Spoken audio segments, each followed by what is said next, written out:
A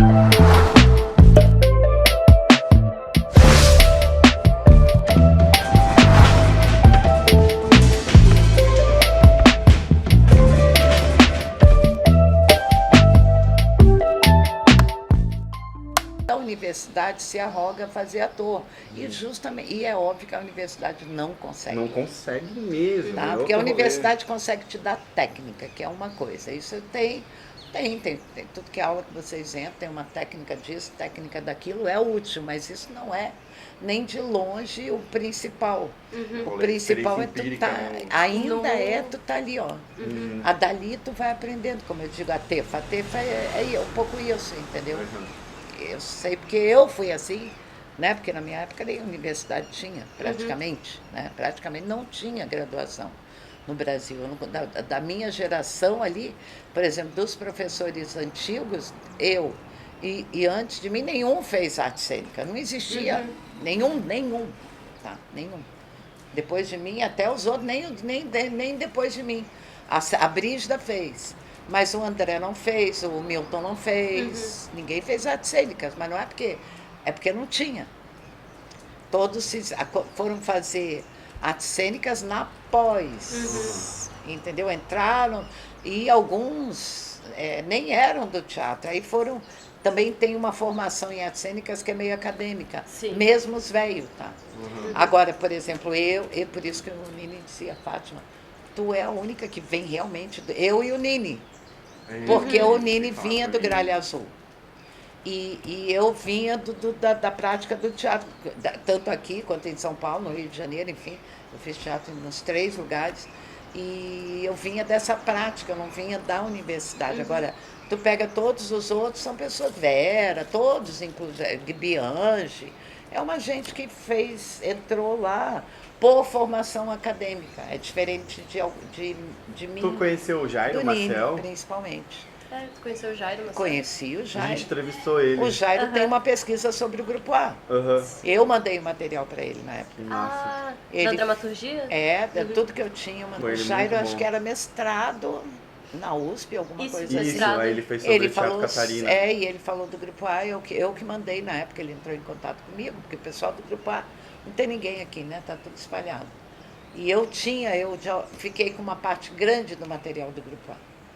E aí eu mandei para ele, depois ele me devolveu, e outra parte eu dei para a Solange, por tal do museu, do não sei o quê, que nunca saiu, que eu não tenho ideia de onde que está. Iam fazer um museu no Casarão da Lagoa. E pediram material não só para mim, não só para... Deve ter pedido para outros grupos. Olha só, mais alguém. Eu não sei onde isso foi parar. A Solange é que pode dizer onde que isso foi parar. Interessante. Tá, porque assim, Grupo A, Armação, porque tem os grupos daqui também que foram... Enfim, que tem uma trajetória legal e que tem coisa para ensinar. Mas eu não sei mais onde anda, mas eu conheci toda aquela gente. E eles iam falando as coisas e dava para ver que as tretas existiam, mas a história ia emergindo dessas tretas, assim. Inclusive a formação da FECAT, assim, muito doido. E daí foi confirmando as coisas, que a gente está no processo de limpeza dos documentos.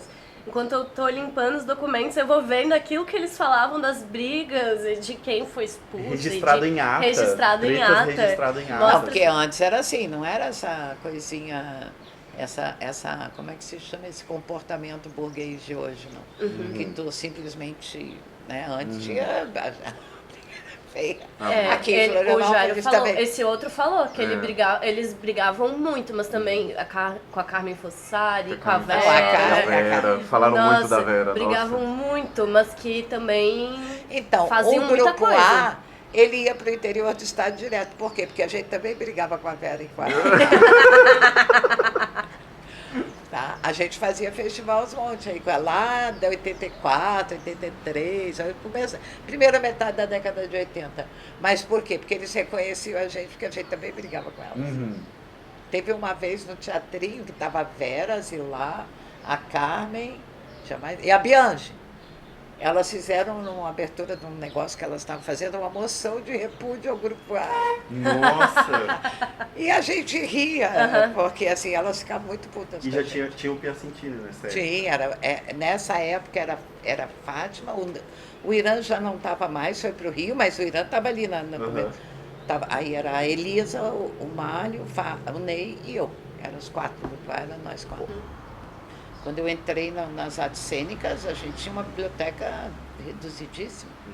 Que é o que eu digo, ali a diferença já não tinha tanta biblioteca, mas tinha material humano, entendeu? A diferença é que era muito diferente do curso que é hoje. Porque a gente não tinha dinheiro para nada, não tinha esse negócio, material, faz licitação, pagou nada disso. Cada um se virar, tinha um prédio, que o prédio sempre foi um prédio legal, né? Não dá para reclamar. No começo nem tinha prédio. Não era um barracão, uma coisa assim? Não, no começo... Da arena, eu acho. Tinha um barracão? Tinha o prédio... Era de madeira uma parte, tá? Aquela parte da frente do SEAT, se eu não me engano, era de madeira quando eu cheguei lá. Isso, que sobreviveu uma parte, né? O prédiozinho que virou da Metal Mecânica. Que aquele prédiozinho, a única coisa, quando eu cheguei lá, era assim... A gente dava aula em salas da ESAG, tá? Que aquilo ali era meio administrativo. A gente dava aula em salas da ESAG, lá na ESAG, naquele corredor hoje que tem a assistente social, ali embaixo, perto da lanchonete, ali tinha uma sala de teatro, era a única que a gente tinha. A gente tinha aquela sala. Era a única sala de teatro que tinha. E dava aula em sala de aula, não tinha nada. O bloco de artes cênicas veio depois que eu estava lá. Mas já estava lá. Eu entrei, já estava Vera, Bianchi, Nini, Faleiro. Eu não vou me lembrar mais quem estava, mas estava a Sandra Meia já estava. E eu era nova, assim, entendeu? E cheguei lá sem experiência de dar aula, porque eu dei aula antes, mas nunca dei aula em escola, nada disso, eu não fiz licenciatura. Eu fiz graduação em artes plásticas, na FAAP. Mas sempre fui do teatro.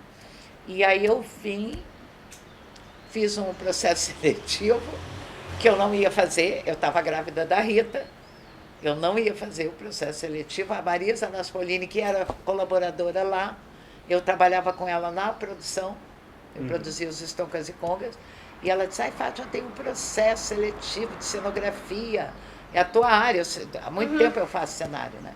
Basicamente o que eu mais faço em teatro é cenário e atuar, né?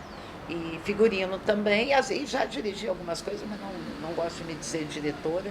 Às vezes as pessoas pedem para dirigir, e já dirigi, já ganhei edital dirigindo, mas a última vez que eu fiz isso assim, fora a universidade, que eu fiz montagens, foi com o Grupo A. Aí foi com a Ademir Rosa, com Perna, com outra turma, né? Que eu fiz assim sistematicamente. Mas aí eu cheguei e já foi. O primeiro problema é que eu viajo. E daí eu cheguei lá, não tinha nada. Mas o que tinha? Tinha eles. Eu não sabia nada, eu não era professora. Entendeu? Passei no concurso do processo seletivo, que inclusive com outro professor da disciplina, e 2 meninos que tinham recém se graduado, o Márcio, eu me esqueço, um era o Márcio, que foi do A Tormenta, que hoje ninguém quer falar dele, porque ele virou dizem que virou, não sei, nunca mais vi. E não me lembro quem era o outro. E aí eu fiz e passei, e aí quando eu passei eu falei, Fátima, o que eu faço agora? Porque eu nunca me preparei para ser professora, eu fazia teatro e produção aqui, porque eu nunca fui de produção também, mas como, né? E produzia música, não produzia teatro. Fazia teatro, fazia cenário, figurino e atuar, assim. Aí tá. E quem é que me ajudou? Aquela turma, tá? Obviamente não todos, que a Bianchi nunca gostou de mim. A Márcia Pompeu, no começo, nenhum problema. Tinha a Eliane Lisboa. A Eliane Lisboa estava também. Não posso esquecer a Eliane. A Eliane era professora antes. Quando eu cheguei, era professora do curso. Sempre me dando força, entendeu? Faleiro, Vera. A Vera, apesar de... Outro dia ela ainda me mandou uma mensagem. Ai, Fátima, a gente teve num colóquio do SESC. Tu falou que tu não, no meio do... Eu, ela e o Vicente e o Robert. Arte e Educação. E aí ela falou, ai, porque tu disse que a gente nem sempre concordava, tu tem algum problema comigo, porque eu te adoro, não sei o quê. Eu falei, não, Vera, o problema sou eu, não é tu. Porque teve uma época que ela ficou meio difícil, mas mesmo assim eu não consigo não sentir muita gratidão pela Vera. E depois essa época passou também, né? E eu não consigo sentir muita gratidão, porque eu só fiquei no curso por causa dela, inclusive. Porque quando o outro veio com tudo, de verdade, Mas assim... Mas você conheceu ela lá, então, no curso? Eu conhecia a Vera de outros carnavais. Eu conhecia a Vera do Grupo A. Do Grupo A. Só que quando eu era no Grupo A, eles não gostavam da gente. Mas ela fez parte do Grupo A? Não. Ela já fazia... Ela era mais ou menos assim, ó. A Carmen Fossari e a... É Zilá, né? O nome dela? Acho que ainda está até hoje lá. Não. Não é a Zilá da dança, é outra. Ah, tá. Ai, me esqueci o nome dela. Ela hoje... Bom, tudo isso, tu fica velha, passa o tempo, tudo passa. Mas elas... Era a Carmen Fossari e essa moça, elas eram a... Zélia, não é Zilá? Zélia, a Zélia. A Carmen Fossari e a Zélia eram as do teatrinho. E a Vera e a Bianchi eram as da universidade que estava recém-criada, a UDESC.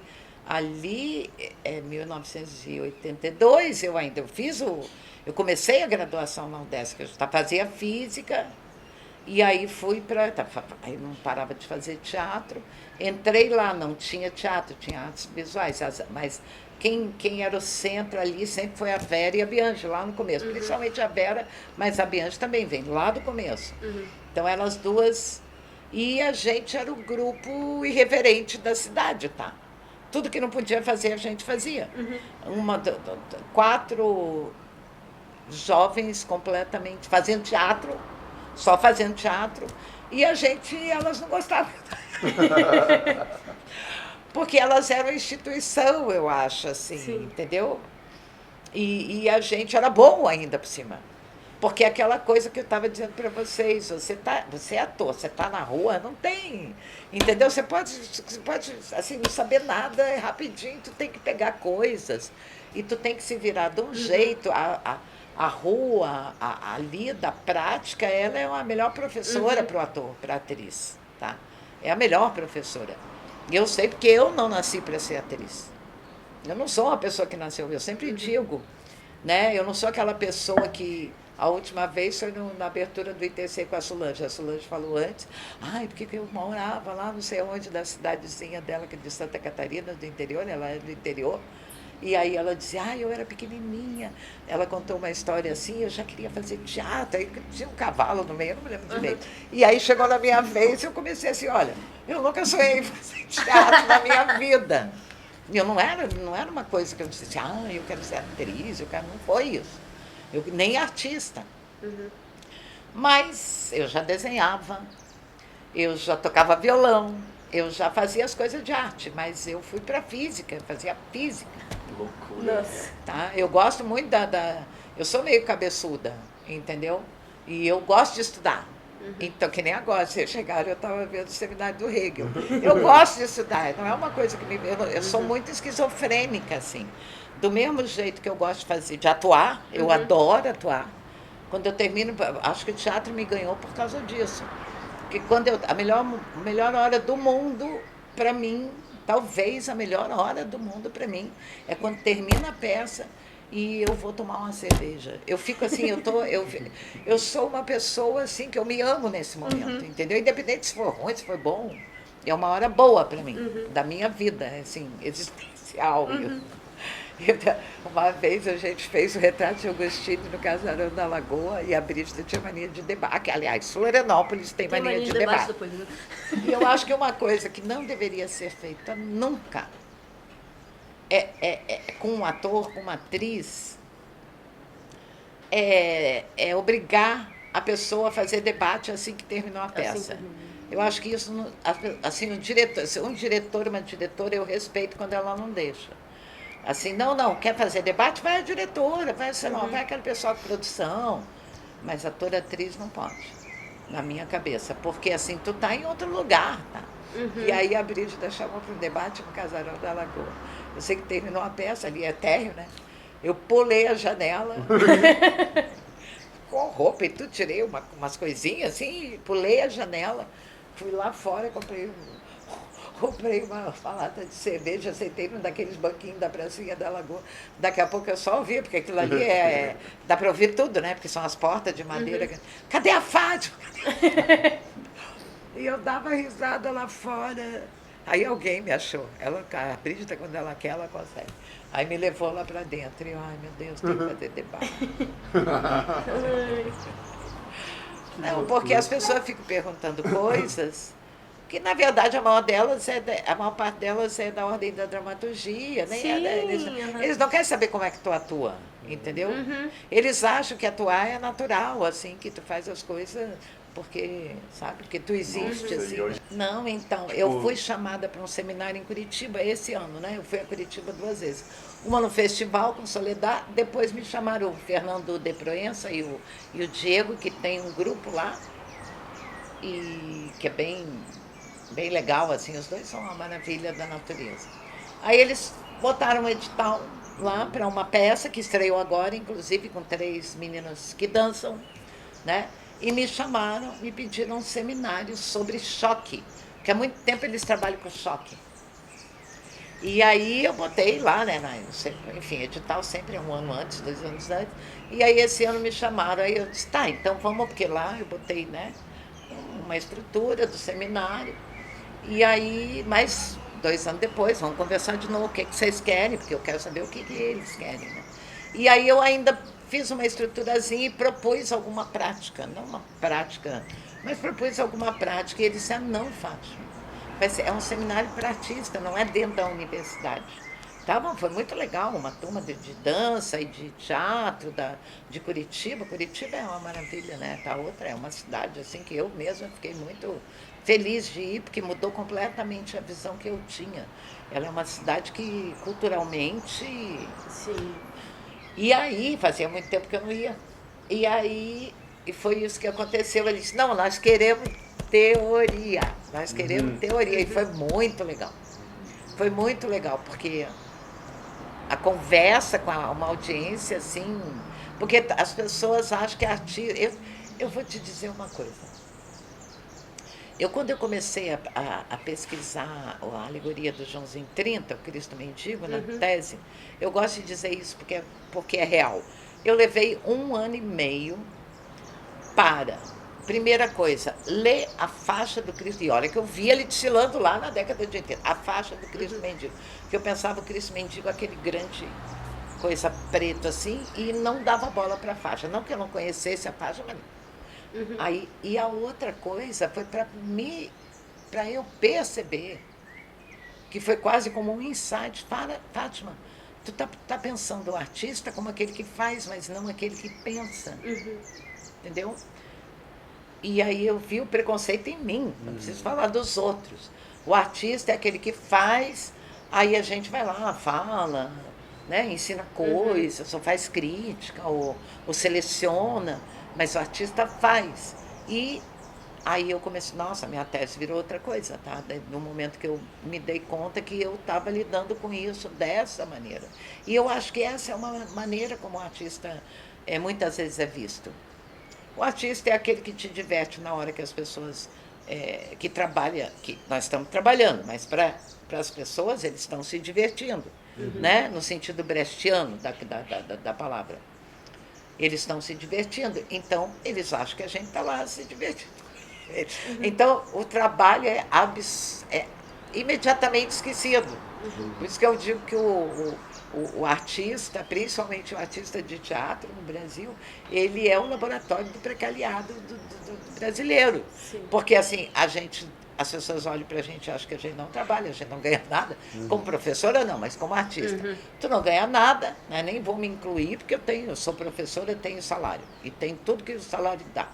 vale transporte, alimentação, tudo. Mas os artistas brasileiros não têm nada disso, não tem garantia nenhuma. E as pessoas ainda não conseguem perceber que eles estão trabalhando. Por quê? Porque elas estão se divertindo quando o artista está trabalhando. É muito louco isso, né? É muito doido isso. Então são muitos preconceitos, assim, e você acaba se vendo a universidade como lugar que ensina.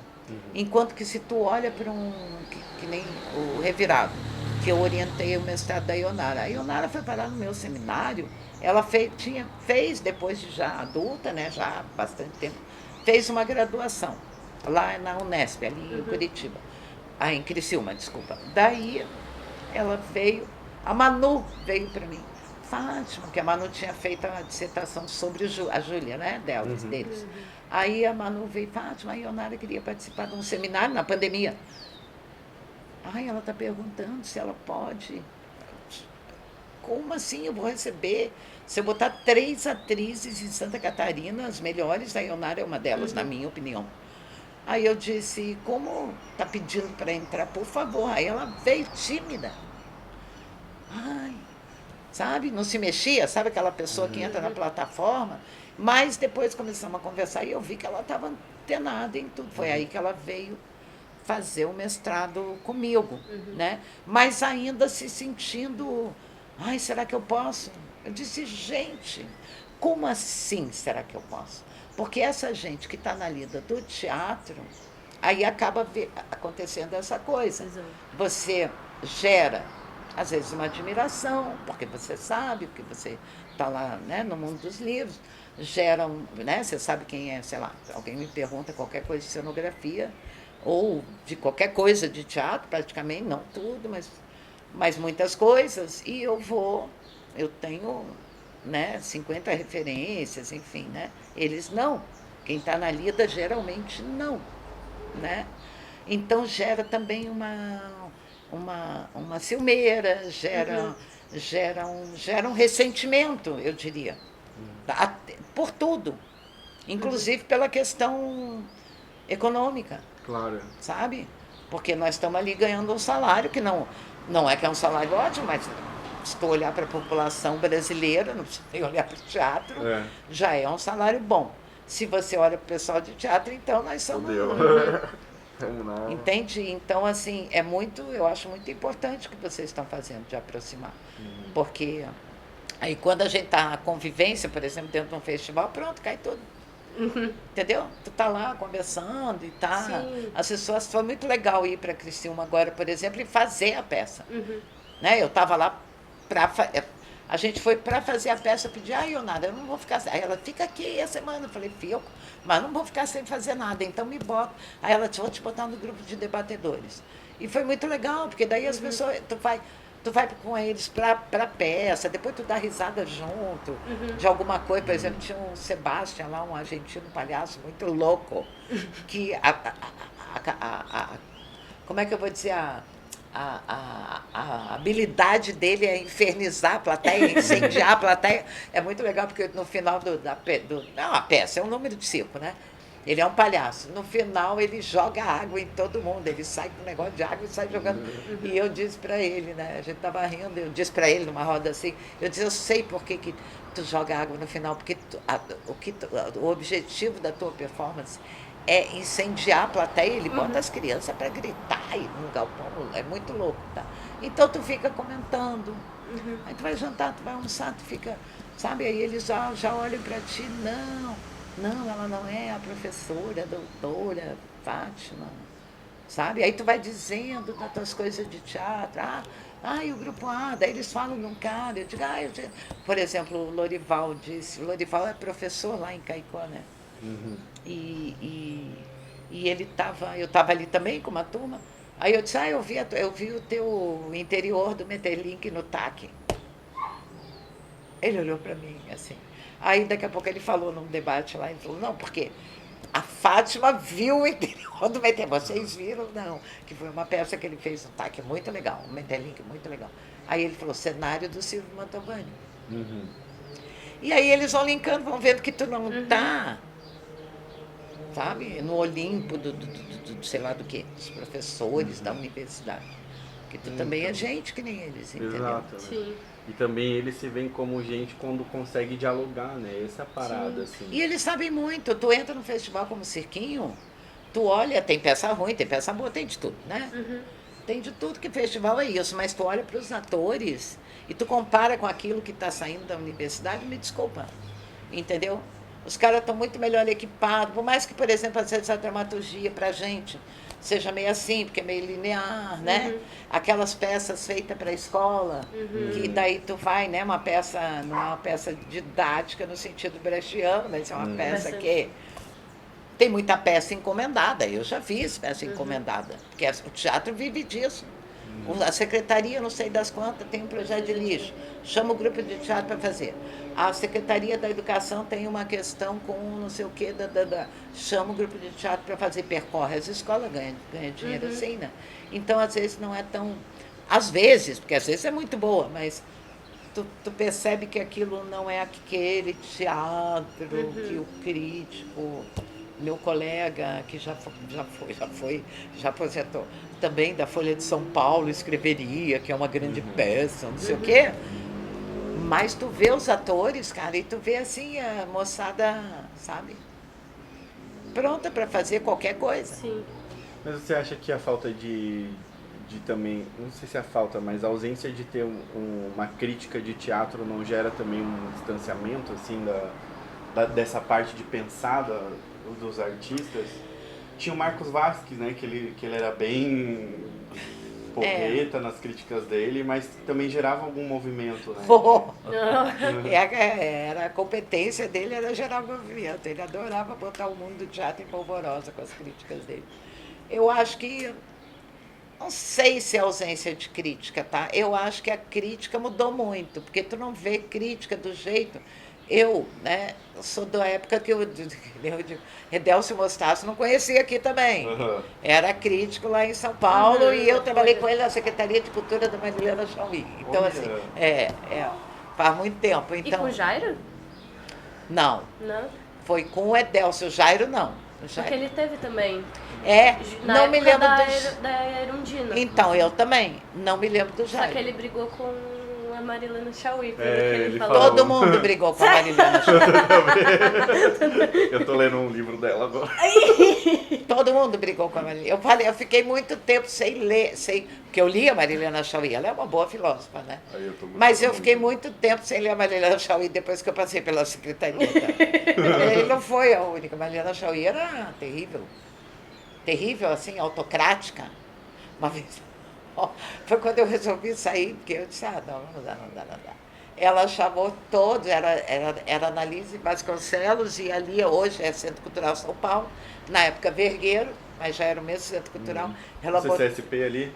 Isso, ela botou olha, era um auditório, não sei como é que estava agora, um auditório grande, lotado de Secretaria de Cultura dela. Ela xingava todo mundo.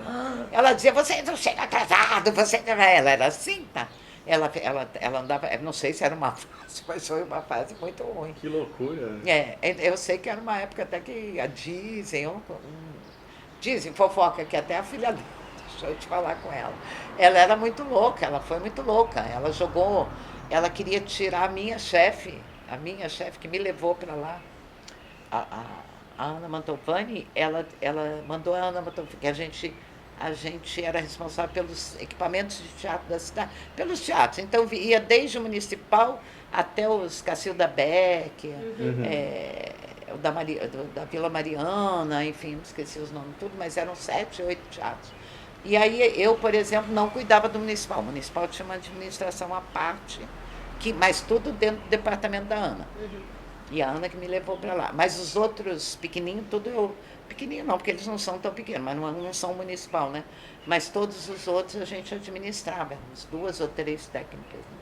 E ela teve uma pendenga com a Ana e mandou a Ana para o balé da cidade, uma coisa assim, fazer uma visita, chamou a turma toda da Ana lá em cima e trancou a gente numa sala de reunião. E cascanando. Caraca.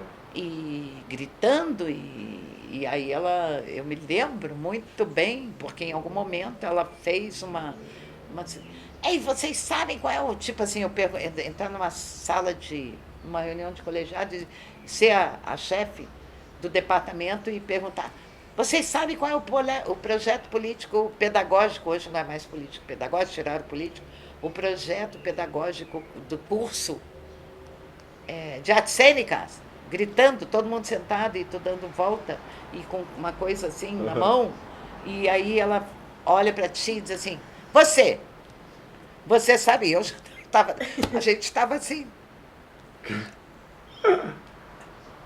E eu não sei o que eu fiz, eu acho que eu fiz alguma coisa com a cabeça, ela deu a volta e jogou os livros em cima de mim. Caraca.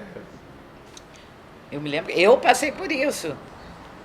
O Edélcio era chefe de gabinete ou qualquer coisa assim dela. Os dois que eram os principais dela, o Edélcio e o Manga. Caramba. Depois, aí, ela resolveu, por exemplo, nisso, ela resolveu mandar a Ana embora. Não deu certo lá, não sei o que era. A Ana, eu sei que saiu com um monte de documento copiado, porque ela disse, não, eu vou levar os documentos tudo copiado, porque essa mulher... Loucura, nem Foi, sabia. foi uma loucura.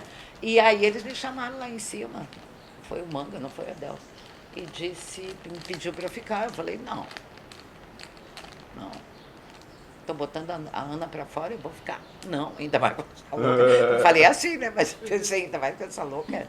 E vocês, que eu não confiava em nenhum deles, né?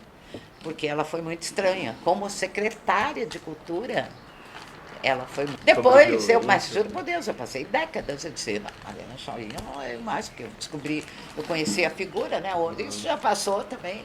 Né? Hoje eu, às vezes, vejo ela no YouTube, ela é muito boa, filósofa. Isso não se discute, mas como administradora, como gestora de política cultural, ela não. Boto fé. Não, nada, eu não sei. As pessoas diziam que ela. Aí uns diziam, vai ter que ela toma remédio, sei lá. Era o temperamento dela era absurdo. Mas isso foi em que momento que. Na época da Erundina. 80? 85, por aí, eu não me lembro mais, mas é década de 80, sim. Daí tu tava lá e aí como que tu chegou aqui? Aqui, Daí foi uma questão pessoal. Eu estava lá, eu fiquei em São Paulo, eu comecei a fazer teatro no Rio de Janeiro, né? Eu não morava aqui. E aí, a família do meu pai é daqui. E aí, quando ele foi, meu pai é militar, ele foi para a reforma, como eles dizem, para a reserva, ele saiu, né? E aí ele veio para Florianópolis. Ele estava em Florianópolis quando ele saiu, e aí ele veio, ficou em Florianópolis. É a cidade onde ele tem família e tudo. Eu tenho um monte de primo por aí. Mas ninguém muito me conhece, nem eu conheço. Por quê? Eu conheço alguns, né? Mas assim, de pequena, conheci muita gente, mas hoje nem tanto. Tem um que é músico, enfim, eu conheço mais a família minha mesmo, assim. Mas tem as tias, tudo já morreram, né? Conheci tudo isso. Mas ele ficou aqui. E aí, isso foi ainda na década de 80, eu acho. E aí, tá, eu não estava, já acho que já nem estava com ele, já estava por ali, né? Fiquei. Assim, eu me lembro, ele estava no Rio de Janeiro, e aí eu estava com ele, daí eu entrei para. Essa história é muito confusa. Mas eu estava fazendo. É porque eu comecei a fazer faculdade em Buenos Aires, daí fui para Brasília, daí vim para o Rio de Janeiro, tudo na física. Aí quando chegou ali, ele foi mandado para Recife, foi isso. E aí eu fiquei. Eu disse, não, eu vou fazer, eu continuar no fundão. Qual é o sentido de ficar? Eu tenho que fechar uma faculdade, né? E eu sempre fui estudiosa, tudo. Bom, ali que eu comecei a fazer teatro, porque por isso que eu digo, eu não era. Ele deixou o meu irmão, que é um ano mais novo que eu, porque para eu não ficar sozinha, aquelas coisas. Né? Aí deixou a gente numa kitnet do Baixo Leblon. Foi a pior coisa que ele fez na vida dele, mas ele nunca descobriu isso. Ele nunca se deu conta disso até morrer. Aí que daí não, eu mesma fui parar em outro lugar, né? Aí o que aconteceu? Eu comecei, meu irmão quis fazer teatro. Tá. Daí eu fui porque meu irmão foi. Meu irmão não faz teatro, ficou lá, fez o curso do Asdrubal, que foi o único curso que o Asdrubal deu. Eu fiz, né? Foi ali que eu comecei. O meu irmão fez o curso, ficou amigo do Cazuza. O Cazuza eu expulsei da minha casa. Tem essa história essa também. história, eu adoro essa história. Aí ficou amigo ficou lá fazendo as coisas do Rio de Janeiro com a moçada. E eu continuei estudando e continuei fazendo teatro, eu nunca mais parei. E aí, em 90 e tantos, eu estava em São Paulo, fazendo tudo isso que eu estava dizendo para vocês, na secretaria, bababá. Daí saí da secretaria, mas estava lá fazendo as coisas. E aí, eu vinha de vez em quando para cá, a família morava aqui, e para visitar, né? E aí, a minha mãe, eu vim no final do ano, e no dia do aniversário da minha irmã, eu estava no TAC montando. Eu estava no TAC, quando eu vinha, já uma coisa para fazer. Aí eu estava no TAC montando um cenário. E aí eu voltei para casa. Quando cheguei em casa, não tinha ninguém em casa. Minha mãe tinha tido um aneurisma cerebral, foi parar no hospital. Deu 2 dias. Isso foi uma terça. Na sexta, de madrugada, de quinta para sexta, ela morreu. Foi assim, fulminante. E aí só deu aqueles 2 dias de coma. Aí ficou todo mundo assim. Meu pai babava, como eu disse, babava, assim, ele babava literalmente, assim, parecia que era uma pessoa que não sabia onde estava. Aí eu disse, todo mundo já tinha casado, filho, eu falei, não, vou ficar aqui com o pai. Eu fiquei com ele para cuidar. E aí fui ficando, voltei a São Paulo algumas vezes, mas fui ficando, foi assim. Porque alguém tinha que cuidar. Aí escrevi uma peça num edital, inscrevi na época, ou 2, passei. Eu mesma não tinha nada. Eu não tinha nada para fazer. Né? Eu conhecia as pessoas, né? Porque eu já tinha morado aqui. Antes eu já tinha com o Grupo A, foi quando eu trabalhei com o Grupo A.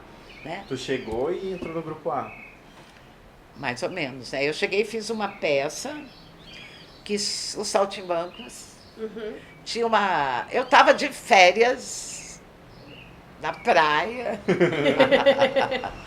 e Florianópolis era desse tamanho. Aí estavam montando o elenco do Saltimbancos, isso é 1983, eu acho. Estavam montando o elenco do Saltimbancos. E aí, 83, 84, e alguém, não sei quem, descobriu que tinha uma atriz carioca na cidade. Eu estava vivendo no Rio de Janeiro. Que tinha uma atriz carioca na cidade. Imagina, naquele momento, ser atriz carioca era tudo. Assim, E aí a turma, o Gilmar Cordeiro, que já morreu. O Gilmar Cordeiro me achou na praia, assim. Eu sei que um dia bateu na minha porta. A gente está fazendo uma audiência para os Saltimbancos e a gente queria que você fizesse um teste, né, para gata.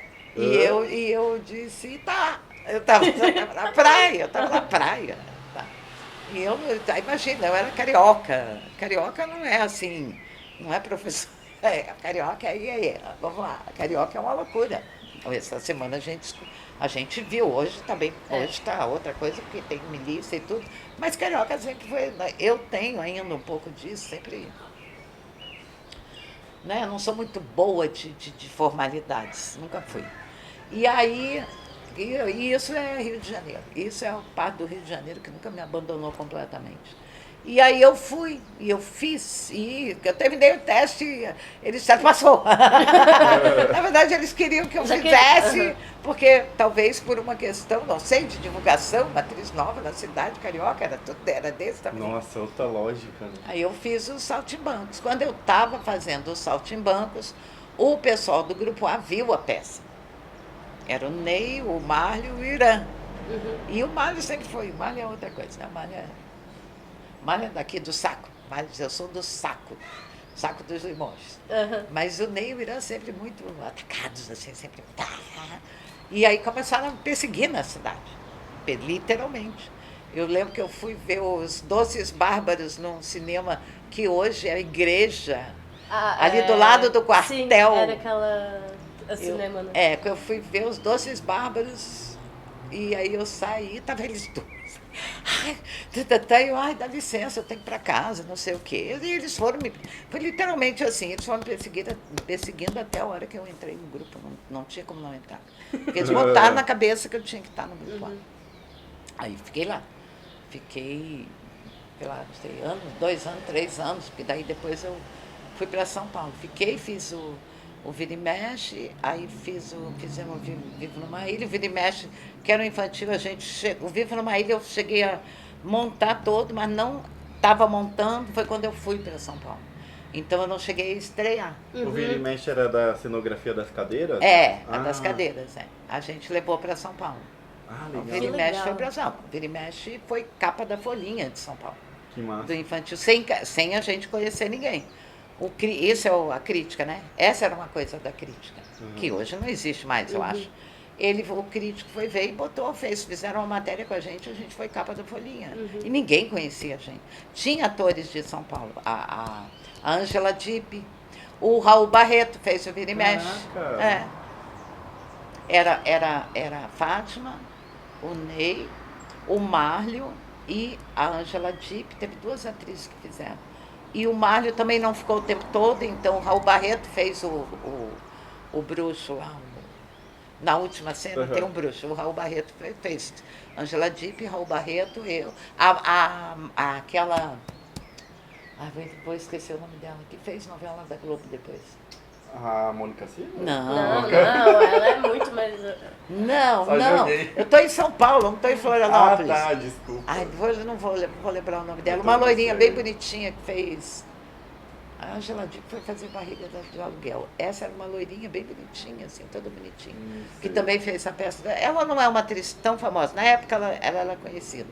Mas eu acho que ela deve ter saído, que nunca mais ouvi falar dela. Mas chegou a fazer novela e tudo. Então... Foi assim. E foi com essa peça que vocês apresentaram que era o Teatro Trapiche, no Miramar? A gente nunca apresentou no Miramar. Não chegou lá? Não. Foi... O Miramar, eu acho, posso estar errada, tá? Mas eu acho que quando eu entrei, porque o grupo é de 79, tá?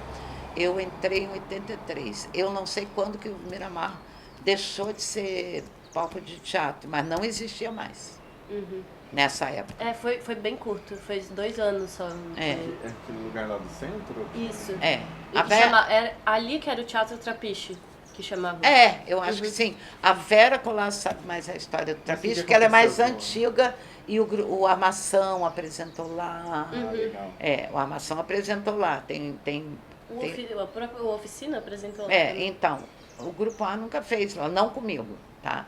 O Grupo A, a gente fez TAC, fez festivais, a gente fazia peça em escola, fazia tudo que o Grupo de Teatro de Santa Catarina faz para viver, a gente fazia. Fez teatrinho da igrejinha, já tinha. Ali a Ubro não. A Ubro não tinha? Eu acho que estava fechada, tá? Porque a Ubro é um teatro que ele foi fechado há muito tempo atrás. Aquelas coisas de Santa Catarina, até onde eu consigo pensar, mas fecha para reforma e não abre. Mas ficou fechado décadas, tá? Eu não me lembro de ter feito nada na Ubro. Até onde eu me lembro, estava fechado. Os 2 teatros que funcionavam mesmo eram o TAC e o da Igrejinha. E o da Igrejinha funcionava muito, por quê? Porque tinha um tamanho bom para nós. O TAC nunca foi um teatro com o Saltimbancos, a gente botou lá. Mas o Saltimbancos tinha 5 músicos em cena, com piano, com tudo. Agora, pro Grupo A, o TAC era... Nós chegamos a fazer alguma coisa, fizemos TAC. Eu fiz outras peças também, não com o Grupo A.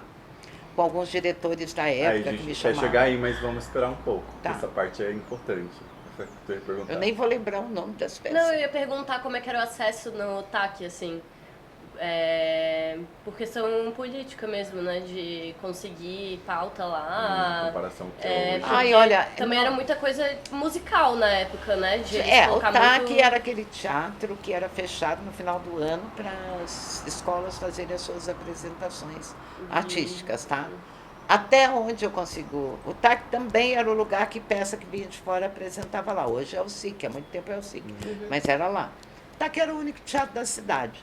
Eu não me lembro da gente ter problema de pauta, tá? Não era tão burocratizado. Todo mundo se conhecia, tá? Então, assim, não era tão burocratizado como é hoje. Era assim, e eu imagino que com o número de grupos de teatro que tinha na cidade, o, não devia ser difícil para ninguém fazer TAC, tá? Não era difícil para ninguém. Hoje ficou tudo burocratizado. Não pode isso, não pode aquilo, né? Não, eu fiz TAC com o Grupo A, assim. Eu fiz, estou lembrando quando o Cleiton e Cledir visitaram a gente. Foram lá fazer não sei o que, queriam um orocongo. Não, porque foi aquela dupla gaúcha lá, Cleiton e Cledir, não sei se vocês sabem. E daí eles foram lá e a gente estava montando não sei o quê, daí alguém apresentou a gente e disse que... Aí eles, a gente está procurando um orocongo. E eu cumprimentei eles assim, oi Cleiton e Cledir. E aí a turma, diz que eles não gostaram muito. A gente não valia nada, para falar bem a verdade. E você ficou quanto tempo? A Féria e a Carmen Fossati tinham toda a razão. Quanto tempo que tu ficou no Grupo A? Então, pouquinho. Porque eu entrei, aí eu devo ter entrado em 83, em 85 eu fui para São Paulo. Mas aí o Ney já tinha saído também, antes, já tinha ido antes. Ficou o Márlio, e aí o Márlio, a Elisa, e eu acho que a Elisa saiu antes de ir para a Europa também, porque a Elisa era uma grande atriz, a Elisa Oliveira, grande atriz, boa atriz, cômica, assim. Só que ela não queria fazer teatro. Ela queria cuidar dos filhos, limpar a casa. E ela era muito boa. Aí o Mário, que eles eram casados na época, o Mário ficava enchendo o saco dela, daí ela ia, mas ela levava os filhos. Aí, não sabe, ficava assim, ela atrapalhava tudo. Mas quando chegava no palco, ela era muito, ganhou prêmio. Sempre que ia para festival, prêmio de atriz, Elisa. E ela, ela a gente era muito. O Ney era mais. O Ney era o mais institucional, assim, era o que mais. Até hoje, né? Ele é o mais, ele fala. Ele foi para a USP, né? Ele estava dando aula na Unesp, Unesp. Não sei se ainda está. Ele ficou de professor colaborador, não sei se ainda está, mas teve um tempo, sim. Mas ela era muito louca, porque assim, Mário, ela vivia brigando com ele assim, Mário, lava no meu pé, vou ver o Thier, tinha os filhos, né, o Yuri, o Thier, ela começou, eles tiveram 3 filhos. Então ela queria saber de cuidar dos filhos, de limpar a casa, ela era uma mineira, ela é mineira. E assim, muito pequenininha, assim, magrinha, meio assim, mas era muito boa atriz. Mas não quis, tanto que quando conseguiu, largou o teatro e tchau. Na Europa nunca fez teatro. E o que tu foi fazer em São Paulo? Foi o da secretaria, né? Hã? Da secretaria. O quê? O que tu foi fazer em São Paulo depois do Grupo A? Eu tava... Não, então, daí eu tava, porque daí eu vim pra cá. Aí entrei pro Grupo A, daí o Grupo A continuou com o Mário, né? Quando eu fui, depois o Ney saiu primeiro, depois continuou com o Mário. Portanto, quando eu voltei, eu ainda peguei o Grupo A de novo. Eu meio que ressuscitei depois lá na década de 90. Os grupos que não são da universidade se falam, tá? Se falam até hoje. A gente chega, eu encontro, sei lá, né? Eu fui, a última peça me esqueci, do Nivaldo, que é do Armação, que todo mundo conhece aqui, trabalhou na Franklin Cascais, enfim, um maluco muito legal.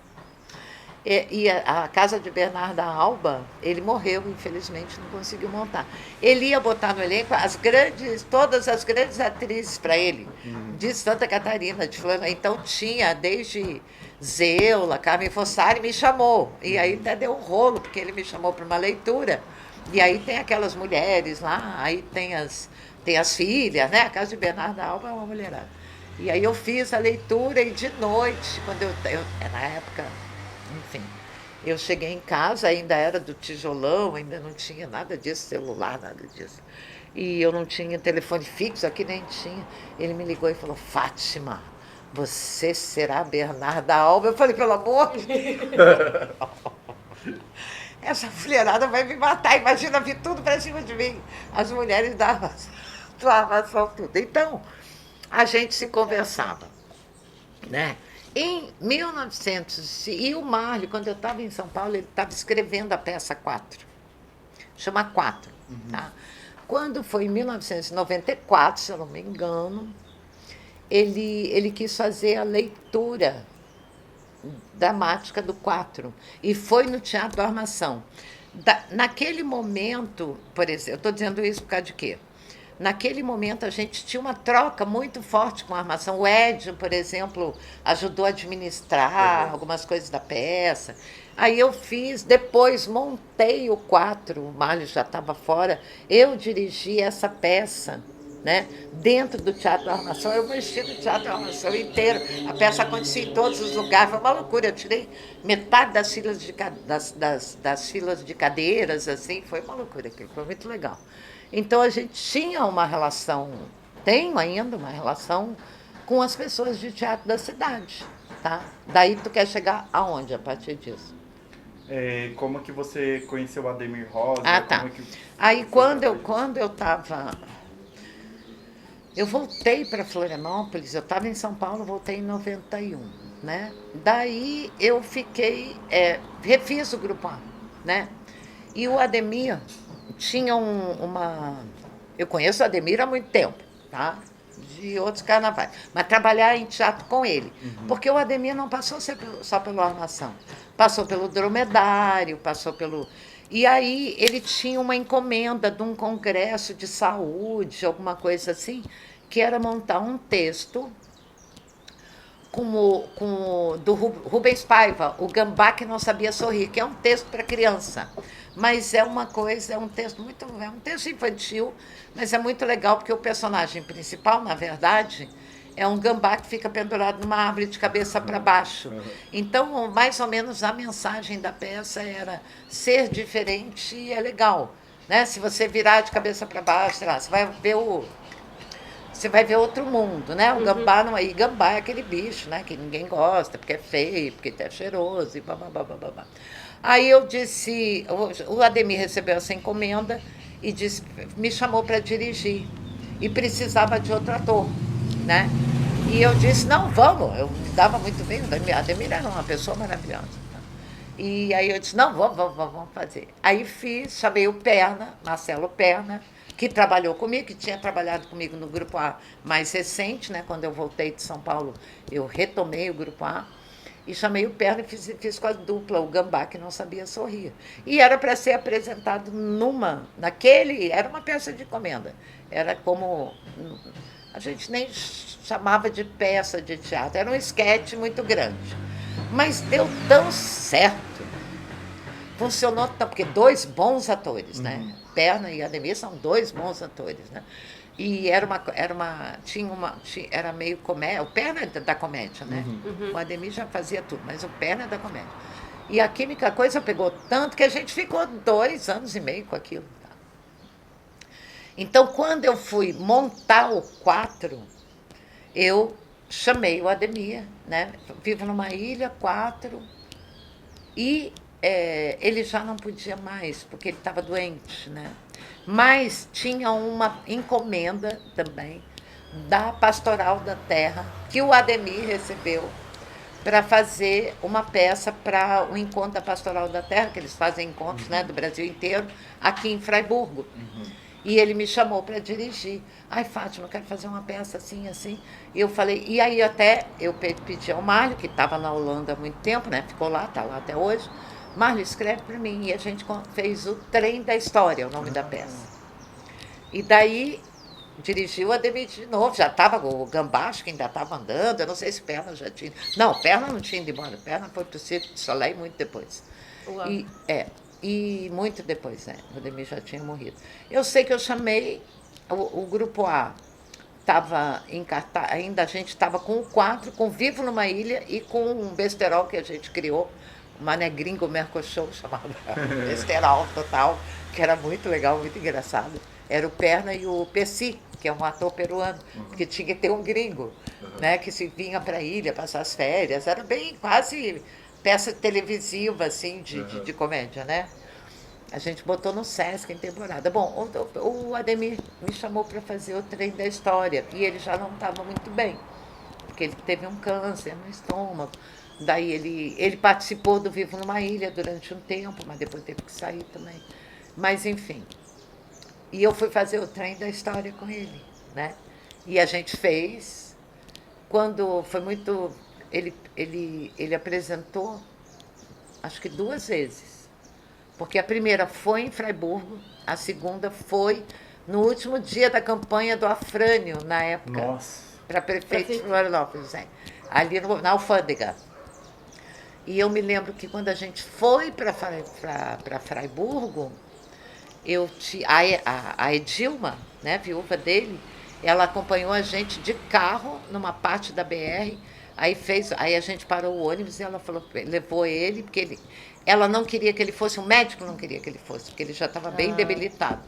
E aí a Edilma, ele não largou do pé dela, o ônibus já andando, aí ela parou a gente na BR e disse: Fátima, tu cuida dele, pelo amor de Deus, porque o médico disse que ele não pode ir, mas ele não adianta. E aí botamos ele dentro do ônibus e levamos para Fraiburgo e fizemos com ele. Eu me lembro que no último ensaio, antes da peça, a gente fez no quarto do hotel, tinha um hotelzinho que a gente ficou, tudo em volta da cama dele. Eram 8, 9, 10 pessoas, assim. Era muito legal. E ele era ele era praticamente o narrador da peça, né? A figura mais importante. Bom, dali a gente fez a peça, a apresentação do Trem da História no último começo do Afrânio.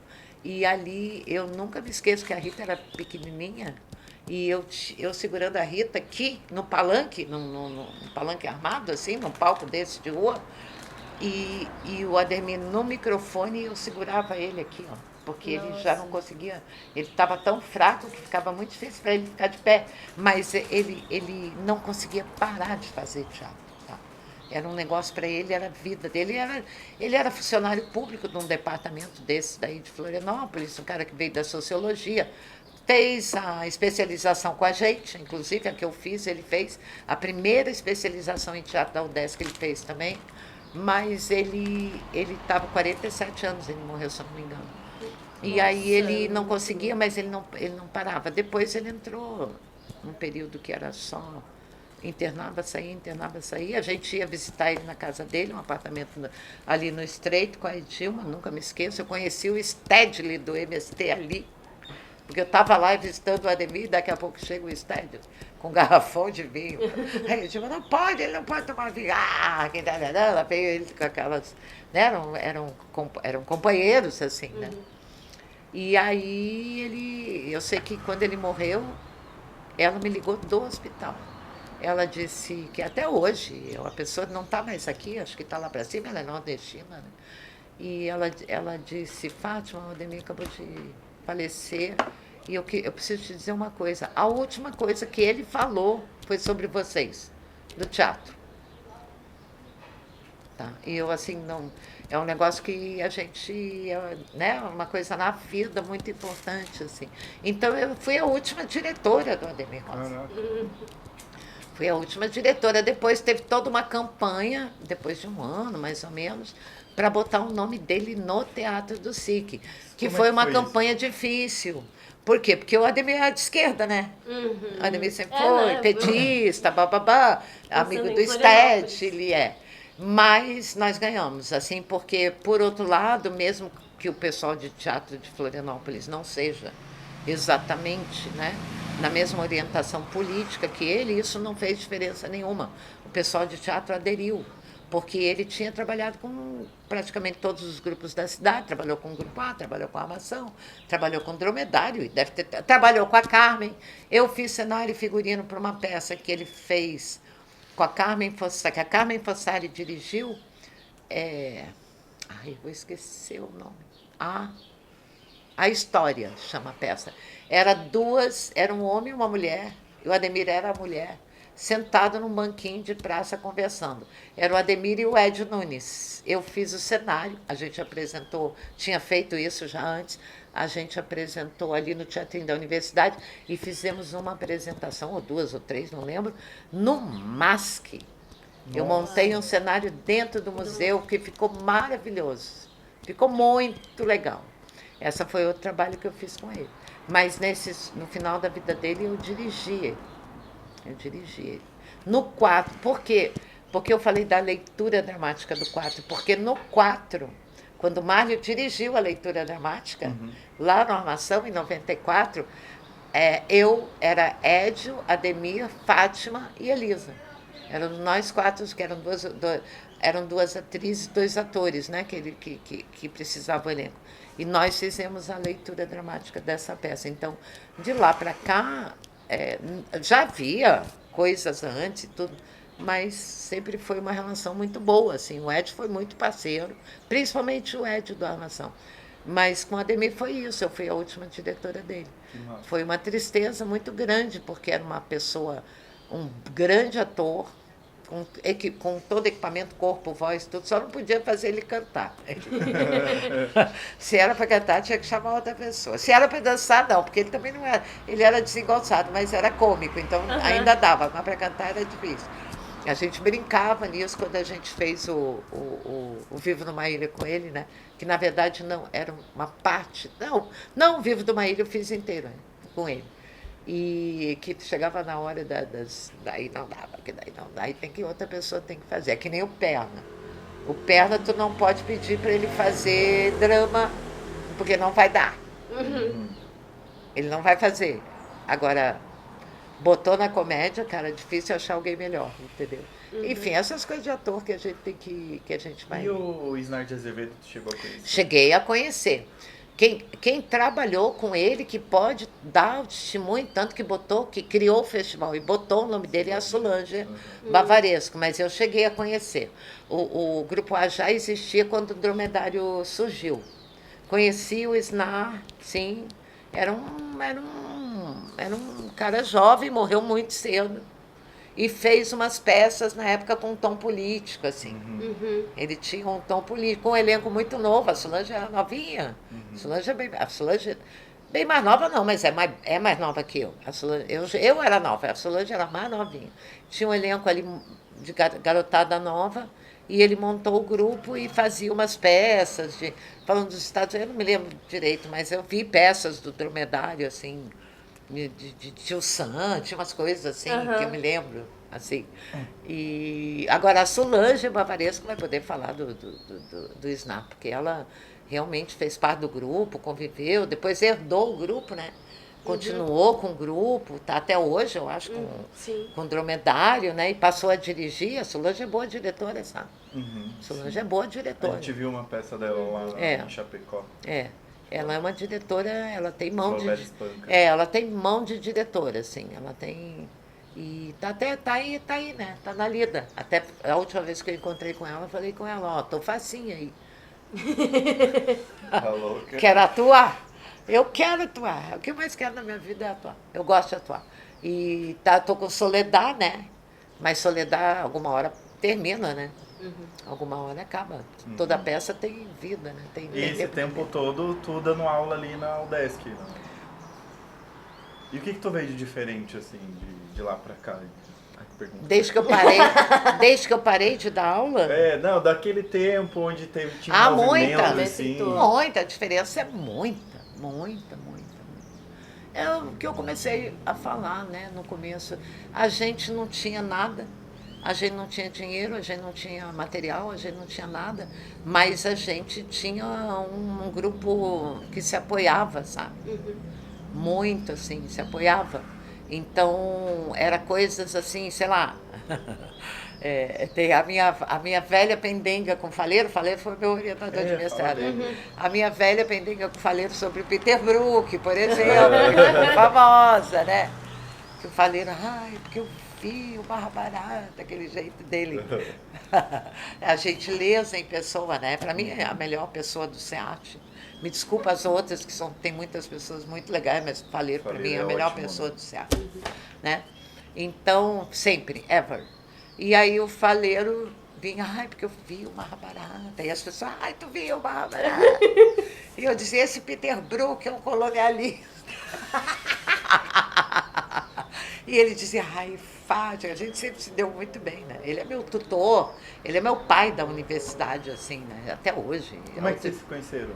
Então, eu já sabia que ele existia, já tinha cruzado na rua, Mas quando eu me aproximei dele mesmo na universidade, né? E realmente existiu esse rolê da escola livre de teatro com ele, com o Jairo, quando estava formando o curso da...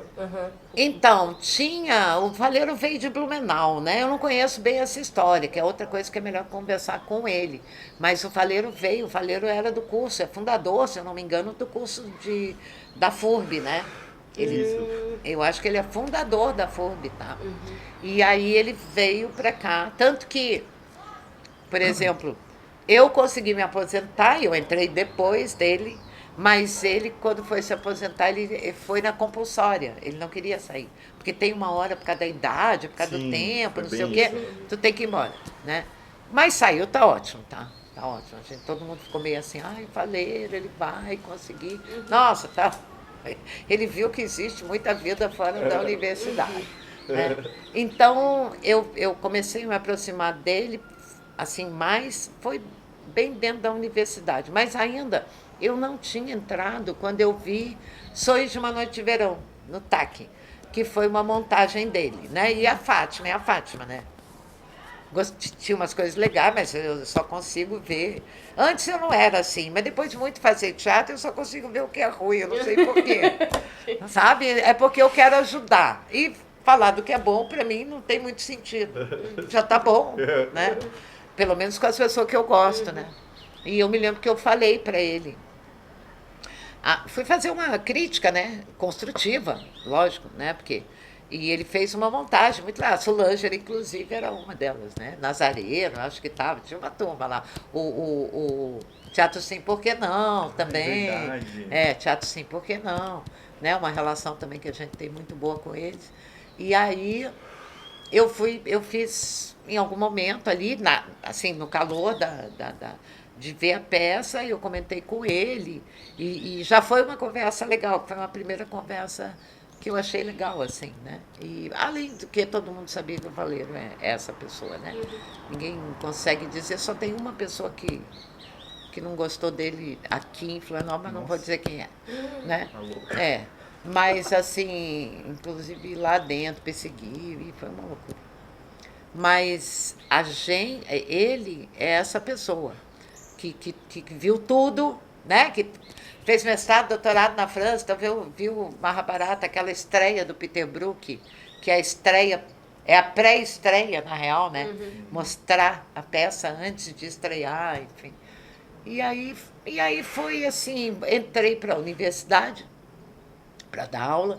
Ele foi uma das pessoas que mais me ajudou, entende? Que eu falei, não é isso. Ele é a gentileza em pessoa e ele é a pessoa que quer ajudar. Depois foi meu orientador de mestrado e também esteve na minha banca de doutorado, porque eu fiz questão que ele fizesse parte. Legal. Pedi para minha orientadora, porque eu falei, era uma pessoa que eu confio muito, assim, muito, muito, muito, muito. Porque eu sei quem ele é, enfim, pela convivência toda. Ele é incrível, a gente vai entrevistar ele, inclusive. E nossa, ele tem história para contar. Ele muito mais do que eu. Ele e a gente ainda quer pegar a Vera também. É que tem essas partes da história do curso que elas vão Aí a Vera né? sabe tudo do curso. A Vera sabe tudo do curso. Eu perguntei dessa coisa da escola livre, porque não sei se foi o Jairo ou se foi o outro lá em Chapecó, eles contaram pra gente, que eles inclusive contaram que a Vera e a Carmen Fissari ficaram muito putas, porque eles vieram e eles chegaram a fazer uma escola livre de teatro, Faleiro, ele e mais um. Então. E aí essa escola livre de teatro ia meio que ofuscar o curso de teatro da UDESC, daí rolou uma rixa, assim, só que aí não foi pra frente. Eu não acompanhei essa história, mas a Vera com certeza sabe. Ela deve saber. Sabe. A Vera do curso é a pessoa que sabe mais. Ela foi chefe de departamento, ela foi diretora de centro, ela fundou o curso. Tem alguém aqui. Peraí. Então, a Vera é que vai conseguir te dizer, assim, porque ela acompanhou o curso como... Pode parar, nosso cachorro. Ela acompanhou o curso como... Quem é que... Já vai! Eu sempre gostei de carnaval, né? Sempre gostei de rua, sempre gostei de carnaval. pulei carnaval em matinê de clube quando era pequena, pulei carnaval em Olinda, pulei carnaval no Rio de Janeiro, né? Aí já grande, né? Já adulta na rua, jovem, adolescente. São Paulo, até São Paulo, tá? Quando ninguém dizia que São Paulo tinha carnaval, porque hoje tem, né?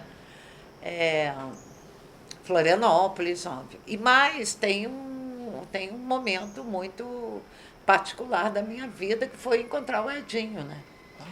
O Edinho é do carnaval, né? Ele sempre foi de escola de samba. O pai, a família dele, ele tem pai e tio, fundador de escola de samba, né, em Porto Alegre, porque ele é de Porto Alegre, já está aqui há muito tempo, não é mais gaúcho. Não é mais gaúcho faz tempo, mas ele tem uma família, a família de Porto Alegre. Os pais, o pai, tio, enfim, fundaram o tal do Bambas, a Bambas da Odia, que é uma grande escola de samba de Porto Alegre. E quando eu encontrei ele estava na Copa Lorde, mas principalmente o bloco Rastafari. Porque assim, eu também trabalhei com escola de samba depois e tudo, mas tinha um bloco afro na cidade, que chama Bloco Rastafari, e as meninas cresceram indo comigo para o Bloco Rastafari. E aí quando eu fiz, aí já linkando com o mundo acadêmico, quando eu fiz a minha primeira, a dissertação, eu fiz uma dissertação esquizofrênica. Eu queria falar do espaço. Então, por um lado, eu trouxe o espaço do Grotowski, que eu trabalhei na especialização, né? E, por outro lado, eu falei da Nego Querido. E o que eu queria mostrar? O que eu queria mostrar? Que o teatro, e o Grotowski, para mim, é um modelo, isso está, inclusive, no título da minha monografia de especialização. O Grotowski é um modelo para mim, né? Foi naquele momento da mudança do espaço teatral, como o espaço teatral não era mais palco, a italiana, né? Com aquele teatro das 13 filas, depois ele foi para os galpões, enfim, eu falo uma coisa assim, como lá ainda no final da década de 50, começo de 60, é o Grotowski que traz uma coisa assim do espaço, para mim, né? E eu tomei ele como modelo, eu não tomei como modelo, por exemplo, teatro de rua, nada disso, né? Então, o que eu pensava na época? O espaço do Grotowski mostra como o teatro está saindo do grande palco italiano, ou daquele modelo do palco italiano, que as vanguardas, mal ou bem, elas não saem do palco italiano, elas vão saindo, elas vão fazendo experiência, mas não sai Brecht e faz um palco italiano, até Brecht, né? Depois, mais assim, Craig, Appiah, tudo é palco italiana. Eu gosto de dizer que eles vão tentando vazar o palco, mas né, o que era moderninho na época, o que era experimental, o que era transformação em relação ao teatro do século XIX, ainda continua basicamente dentro do palco italiano. Tem algumas coisas, Vieux Colombier, tem umas experiências, né? Mas eu peguei o Grotowski. E, por outro lado, o sambódromo, eu dizia, mostra que o carnaval está fazendo o caminho inverso. O sambódromo institucionaliza as escolas de samba dentro do espaço, porque as escolas de samba também começaram na rua. Começaram na rua, desfilavam na rua, né? Enfim. Né? E o sambódromo, que eu tomei naquele momento, o sambódromo daqui, porque era o sambódromo que eu estava frequentando, cujo modelo é o sambódromo do Rio, né? Mas, enfim, ali eu consegui juntar pela primeira vez as duas coisas, na minha dissertação, a partir dessa hipótese em que o teatro estava procurando outros lugares. A gente está falando do Casarão, né? da peça da Tefa, né? É a Tefa com quem? Com a Elaine. A Tefa e a ela, isso, e a ela também, né? Que bom. Casarão, por exemplo, que não é teatro, que não é nada, e a gente sabe, a gente está cansado de fazer coisas que não são dentro do palco, né? É bem diferente de quando eu era jovem, que teatro ainda era muito palco mesmo, né? E o sambódromo é o contrário. Você está na rua, é um negócio que andava na rua, era um cortejo, e acaba dentro do sambódromo. Lógico, o sambódromo construído no lugar onde as escolas já passavam, daquele jeito, né? É um projeto Niemeyer. Então, assim, ele aproveita, não é um espaço, uma arquitetura, uma engenharia, não, uma arquitetura diferente que alguém resolveu testar. Já segue aquilo, mas por aí veio, né? E daí para frente, a partir disso, começo dos anos 2000, foi quando eu defendi a dissertação, eu comecei uma vida de carnaval. Não era uma coisa que... a pesquisa, a extensão, veio vindo tudo junto, entendeu? Então, eu fazia teatro, fazia carnaval, dava aula de teatro, né? E fui começando, inclusive, a levar referências do carnaval para dentro de disciplinas que eram história do teatro, né? E da dança, enfim. Fui brincando com isso e fui cada vez mais se miscuindo de um jeito que não tinha mais como separar, né? Até eu fazer, inclusive, experiências do tipo, como, por exemplo, né, o nosso curso já foi já foi curso de teatro, né? Hoje já é artes cênicas, o programa de pós-graduação em teatro, hoje é artes cênicas, isso quer dizer que inclui dança, inclui circo, mas também pode incluir o carnaval. Então eu fui olhando para o carnaval também, olhando para a cena carnavalesca, entre aspas, a gente pode dizer isso. E qual era o lugar para mim? Era a alegoria, porque a alegoria é a cenografia carnavalesca. Então, e aí eu fui parar no Cristo Mendigo na tese. Quando chegou na hora da tese, de escrever uma tese, eu pensei, porque eu também já trabalhei com cinema, já dei aula no cinema, né? Eu pensei, direção de arte, cenografia teatral ou carnaval de escola de samba. Eu falei, não, vou para a escola de samba, por quê? Porque eu sempre, né, a gente que não mora no Rio de Janeiro, é mais fácil acompanhar o grupo especial. Sim. E os carnavalescos piram, no grupo especial. Inventam coisas, propõem visualidades, propõem plásticas, propõem coisas, não só, né, mas na minha área, por exemplo. Né, propõe uns negócios que tu fica assim, né? E aí eu fui ver a alegoria. E aí, como eu estava trabalhando com o conceito do Walter Benjamin de alegoria, porque eu propus estudar as alegorias do sambódromo, a partir de 84, né? Porém, com o conceito de alegoria do Walter Benjamin, eu fui parar no Cristo Mendigo, não teve como. Essa é a história da tese. Eu propus um projeto para estudar alegorias, né? A cenografia carnavalesca dentro do sambódromo, que daí dá um período ali, porque o sambódromo foi inaugurado ali na década de 80, e fui parar no Cristo Mendigo, porque daí basicamente a leitura do Benjamin me levou para essa alegoria. E eu fui trazendo, né, Nicolas, para dentro da sala de aula, para dentro da pesquisa, num primeiro momento meio timidamente, porque eu tinha que tentar fazer o link, porque nem todo mundo tem um lance muito engraçado. O pessoal de teatro, nem todo mundo gosta de carnaval, né? Ao contrário, né? Inclusive fiz esse trabalho com o AF Catarina, né? Que no meu programa de extensão, fui levando o pessoal das artes cênicas para dentro do AF Catarina também. Aí foi tem uma galera hoje. Tem uma galera que toca lá. Inclusive a Gaia defendeu agora uma tese sobre o AF Catarina. Né? E o Edinho tá atuando com você. E o Edinho sempre atuou comigo. Quando eu dirigi lá no Grupo A, lá em 97, que estava o Ademir Rosa, né? 96, 97. 96, porque o Ademir morreu em 97, 95, 96, 97. O Edinho sempre trabalhou comigo. A gente tem um negócio que a gente faz tudo meio que junto e misturado, assim, né? Por exemplo, em Soledad, ele está em Soledad. Se eu me lembro, Vivo numa Ilha, eu levei ele para fazer feito ao vivo, né? Inclusive, elogiava muito mais ele do que a minha direção, que também é outra constante. Quando a gente está junto no teatro, normalmente as pessoas falam melhor do que ele faz, do que eu faço. Eu sempre falo, ai, que saco. O Edinho tem essa coisa que a minha filha mais velha, que faz teatro, a Rita também tem, né? Todo mundo olha para eles, assim. Eles têm um negócio, eles chamam o olhar das pessoas. Eles têm Eu não, né? Eu sou uma virginiana com ascendente em virgem. Eu sou aquela que trabalha, para depois chegar lá as pessoas, ai, olha como é. Ele é legal. Né? Tu olha para mim e fala, nossa, mas essa pessoa é legal pra caramba. E eu, ai, meu Deus, eu trabalhei tanto para quê? Né? Tem essa coisa. E a gente sempre trabalhou junto. A gente tem uma vida de trabalho junto. São 30 anos.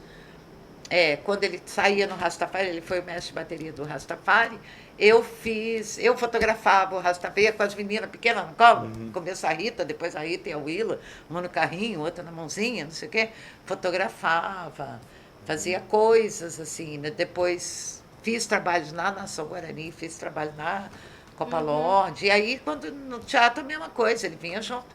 E o Ave Catarina já está há quanto tempo hoje? O ano que vem faz 25 anos. Nossa, Meu Deus. caraca, que massa.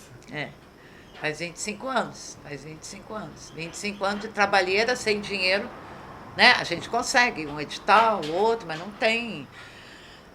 Fazer um carnaval é um negócio que é caro. Mas a gente oferece durante o ano inteiro, ele é o mestre, né, de bateria. A gente faz, eu trabalho assim, na produção, né, ajudando como eu posso e toco o meu repinique. Né? E a gente faz edital, ganha um dinheirinho ali, um dinheirinho. É como o pessoal de teatro, é como a arte brasileira se vira, né? Mas durante muito tempo nem isso tinha. A gente pagava, ou a gente era uma coisa assim. Mas é aquela coisa, né? Que nem diziam de teatro antigamente, não sei como é hoje, né? Por que você faz teatro, né? Eu tive uma vez que eu pedi recurso para um empresário aí, um diretor cultural de uma grande empresa de Florianópolis, né? Fui eu bem bonitinha, arrumadinha, né? Porque eu falo direitinho, não sei o quê. Parei na frente do grande diretor, começamos a conversar, né? E ele, uma hora ele falou, só um pouquinho. Nossa, você, tipo assim, quis me elogiar. Nossa, você fala bem, você tem, né? Por que você faz teatro? Assim, tá. Aí eu olhei para ele, eu falei, nossa, eu ia te perguntar a mesma coisa. Por que você é diretor de empresa? Né? Porque assim, essa é a ideia que eles têm da gente, né? Então a gente sempre trabalhou assim. Eu e o Edinho trabalhamos muito juntos, as filhas também não tem muito para onde correr. Entendeu? Não tem muito para onde correr. A Rita foi para o teatro, a Rita canta, a Rita toca, a Willa é mestra de bateria hoje do Rastafari, está tocando com a Amanda lá na Força das Iabás, está numa peça de teatro, ela que toca os tambores lá das meninas. Então, elas não tiveram, coitado, não tiveram muita opção. Elas vieram é como a gente fez as coisas, tá?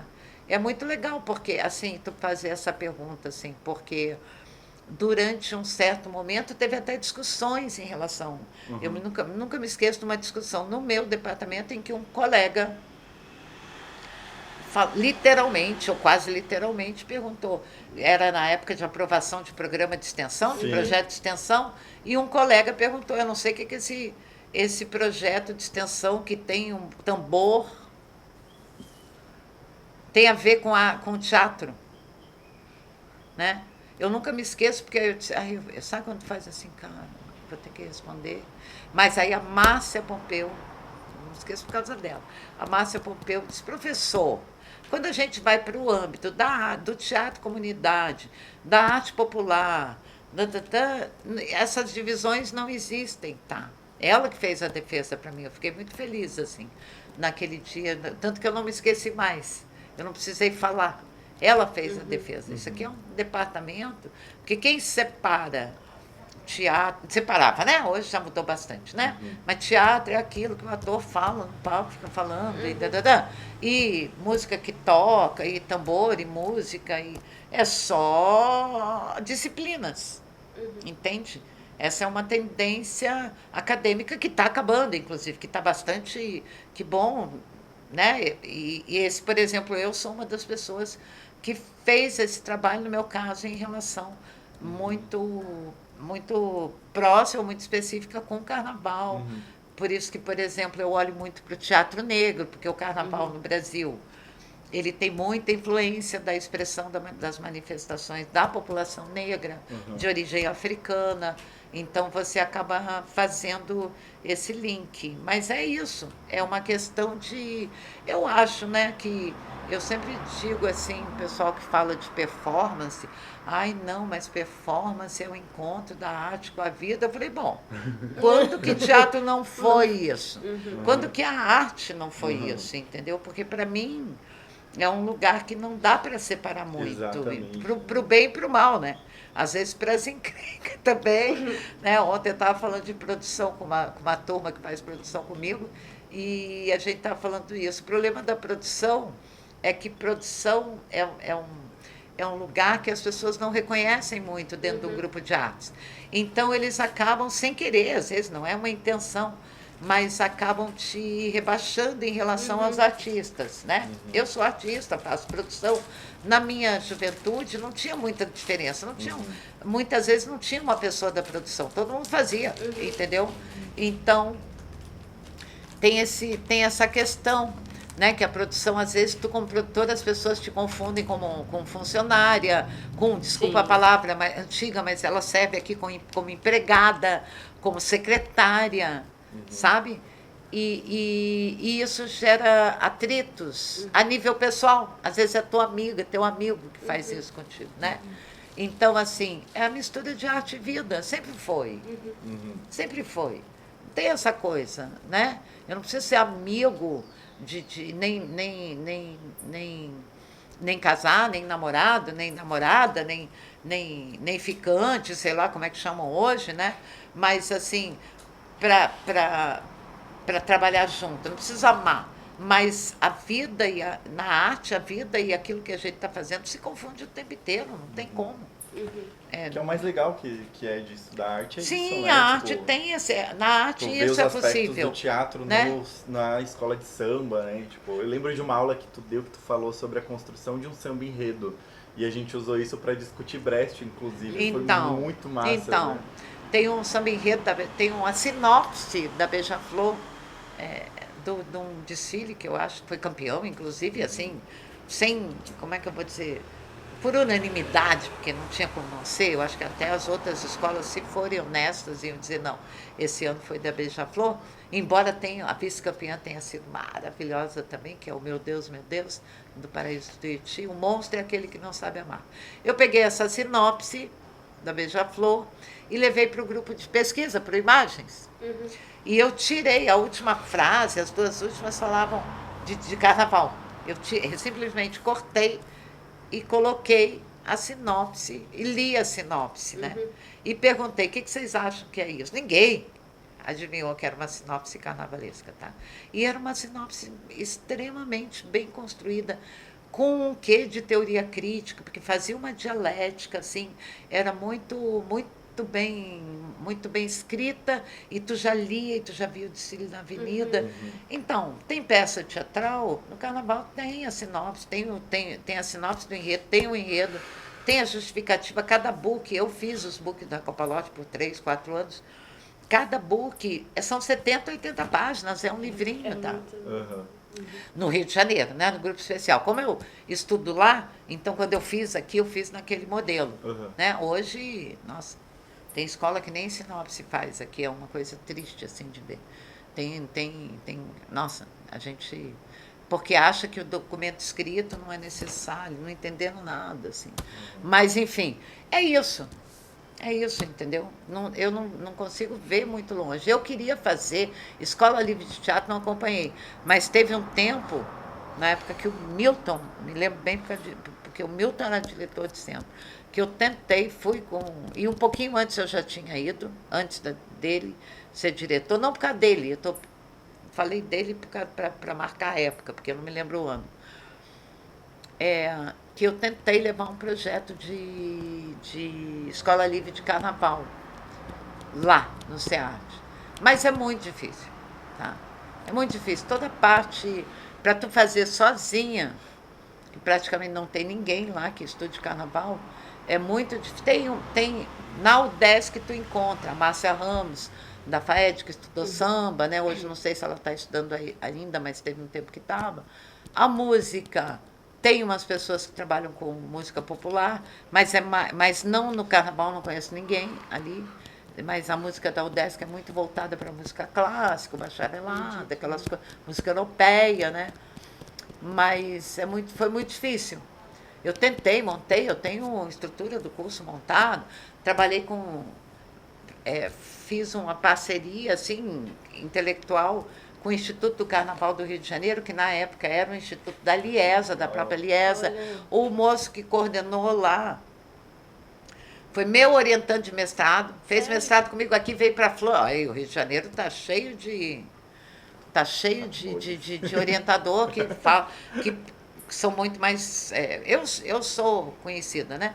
Mas, assim, no mundo do carnaval eles me conhecem, mas eles não me chamam muito para nada, não. O Rio de Janeiro é muito bairrista, essa que é a real.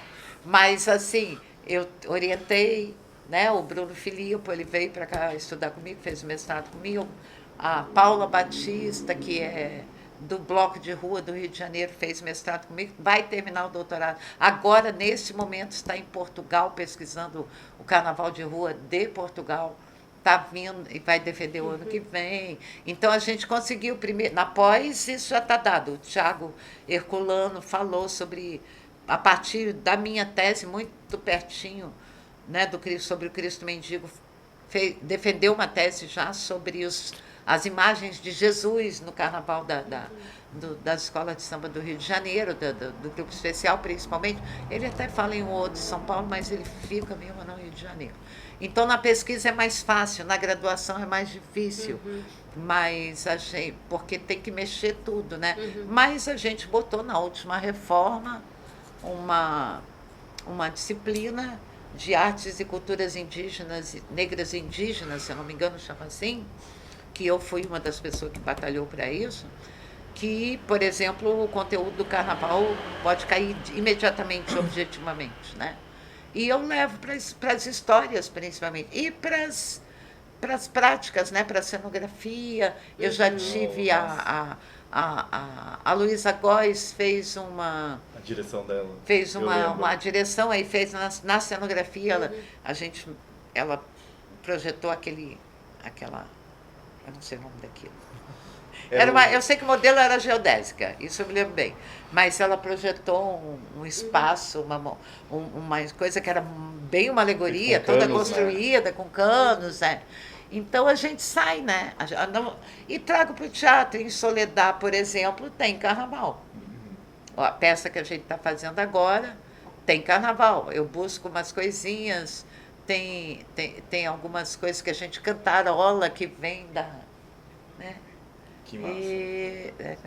Pajubá, Acoendá, sem xoxá, para fazer fuzuê, Mojubá, Romará, Fufubá e Dendê.